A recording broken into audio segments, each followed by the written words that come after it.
This is another video, and this is Crossfire. Crossfire is a game by Emerson Matsuji, who you might recognize the name from games such as Century Spice Road and Spec Ops. So Spec Ops in this instance is actually in the same universe as this game, and it's also by Plaid Hat, which also make that game. So it's a social deduction game, a game that I've been keen to play for a while. Normally only available in the States. I managed to get a copy last month at the UK Games Expo. So there are other games such as One Night Ultimate Werewolf, which is probably one of the most popular games alongside Avalon for hidden roles, where there's somebody knows something and you're trying to convince everybody you're on a good team or not a bad team. Unlike an app in the game like that, you have a timer. It's a 3-minute timer. And what you're looking to do is basically determine who everyone is before it runs out. Being a 3-minute timer, it's even quicker than the 5 minutes you typically get assigned in the game of One Night Ultimate Werewolf. And also, you also have other games such as Avalon, which take about half an hour, but there's no time in that game. So these are the cards. I've chosen to sleeve it because I'll explain in a bit. These cards do get passed around quite a bit.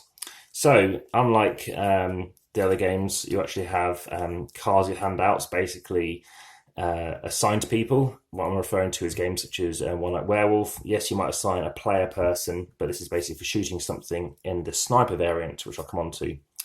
But in games such as Avalon, yes, you can give people something to say, yes, you're coming with me, say, on my journey, on my quest. So you have the blue team and you have the red team. Now, some of these roles are extra roles that you basically add in once you're used to the basic parts of the game. The basic part of the game is you have a bystander, you have an assassin, so quite makes quite a lot of sense, and you have a VIP. So you're looking to protect the good person, which is this person here. Basically, if you're not shot, you win. You also have decoys, which makes sense in the game like this. You're trying to basically get yourself shot. So there are other characters, the protester, the bomber, sniper I will explain, but I'll come back to them. So I'm just getting a few cards out as an example, and then let's just play with however many characters I've got, and I'll show you basically what happens. So you take them all up, you shuffle them, you hand one to every player. So this basically tells you how you set it up based on who's playing. So let's just do it like this. And then we're going to play with 6 cards. So in this instance, I'm playing this character initially. So I can see that they're the bystander. Now they can see whatever they are, but now everyone passes 1 card to the left. So then you shuffle your 3 cards. So I was this character, or this position. That was basically my hand. You take the 3 cards, you shuffle them, and then you take your new character. And these guys are the same. So the bystander was around here. It could still be with me, but it could be somewhere else. Now in this instance, that's what it is. It started with me. You do one either side, you go 1, 2, 3, and you do those in different numbers. You might get more people shuffle more than once. So now this is who I actually am. So I still am the bystander. Now what I could say is, oh, well, I happened to see the card to my left. The card that I passed was the bystander. So now we know, well, either the bystander's here, or here, or I could be lying about it. So in this instance, I win if I'm not shot. So I'm trying to convince everybody that I'm the bystander.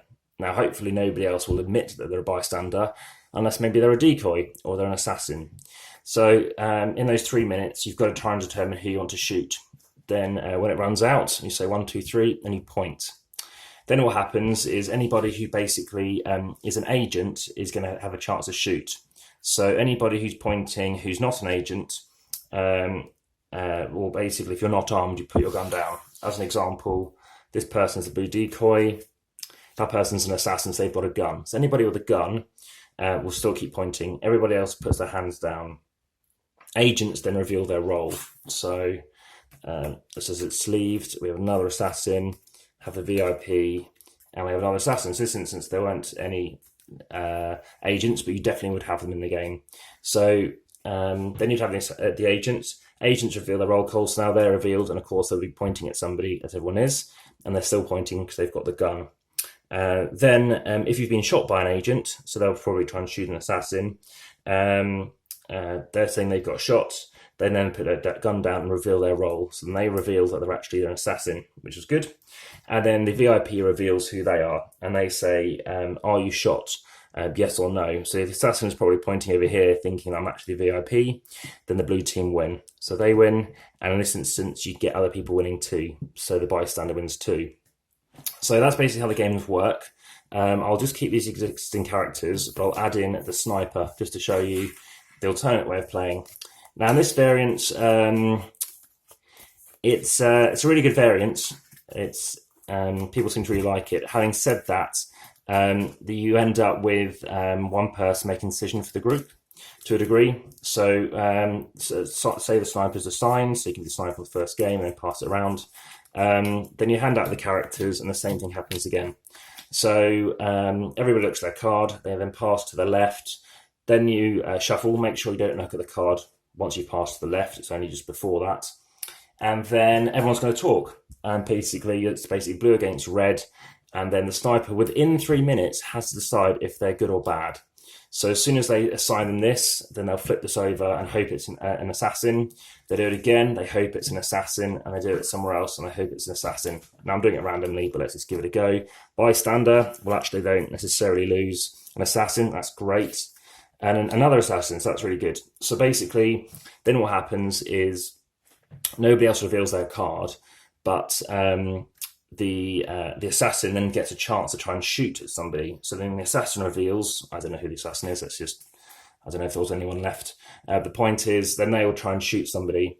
And if they then do shoot the VIP, then they win. In fact, in sniper mode, if the bystander wins as well, it gets shot as well by the assassin, then the good team also lose. So that is Crossfire. It's a small box. Obviously, it doesn't have to be any bigger than that, which is good. And even with sleeving, it still fits. The timer is quite handy to use. It's nice to actually see a game where it's a useful time to have it, as opposed to, say, Codenames, which I know it was an optional thing, and they really didn't have to add it to the game. But it's nice to know when you're trying to tap somebody who's just taking half an hour to make a move. So that is Crossfire, but hopefully this is a chance to see a video of something you may not have seen yet. So hope you enjoyed it, and lastly, we're just going to check out the weight of the game. I'm going to keep these two hidden because, well, we'll keep it as a mystery as to what's going on. So we have, I'm leaving the sleeves on for this one. It's nice to obviously carry this game around compared to some others. Compared to, say, the Avalon games, obviously got a lot of cardboard in there too. I would say it's less easy to lose something in this game as well, and that's because, yeah, there aren't any chips flying around. So put all the stuff back together, put the bits in, chuck in the timer.